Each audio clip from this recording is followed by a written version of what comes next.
পেশা কি, বাড়ির লোকেদের পেশা কি, পরিবারের মোট আয় কত জানাতে হবে।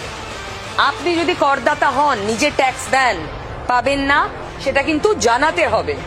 সন্তানের স্কুল কোনটা, কোন ক্লাসে পড়ে জানাতে হবে।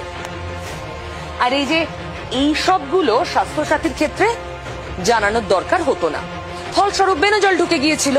তবে যে এত তথ্য শুধু জানাতে হবে না, আপনি যা যা বললেন, ধরুন আপনি সম্পত্তির পরিমাণ দিলেন বছরে 20 লক্ষ টাকা, তার সপক্ষে আপনাকে কাগজ দিতে হবে।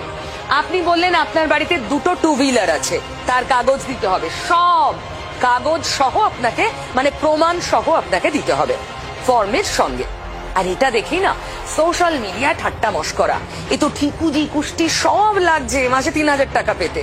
কেউ কেউ তো আরো বলছেন এরপর তো চাইবে মুঘল সাম্রাজ্যের পতনের কারণ কি সেটাও জানান। মশকরা ছাড়ুন, এটা সত্যি যে আপনাদের সমস্ত তথ্য এবং নথি সহ ফর্মের সঙ্গে অ্যাপ্লাই করতে হবে। মানে আপনার এবং আপনার পরিবারের ঠিকুজি কুষ্টি সরকারের ঘরে থাকবে। আচ্ছা, এটা কি ভবিষ্যতে কোনো ডেটা ব্যাংকের কাজ করতে পারে? অনেকের আশঙ্কা এটা নাকি এনআরসির জন্য ডেটাবেস হয়ে থাকবে সরকারের ঘরে। এটা নাকি অন্যান্য যে কোনো কাজে সরকারের ঘরে ডেটাবেস হিসেবে কাজ করতে পারে।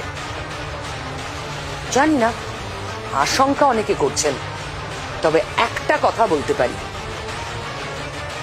যদি আপনি ঠিক নাগরিক হন, যদি কোনো জালিয়াতি না থাকে, তাহলে আপনার ডেটা সরকারের ঘরে থাকলো কি থাকলো না, তাতে আপনার কিছু যায় আসার কথা নয় সাধারণভাবে। কারণ আমরা ধরে নিই সরকার আমাদের অভিভাবক, মিসইউজ হওয়ার চান্স নেই।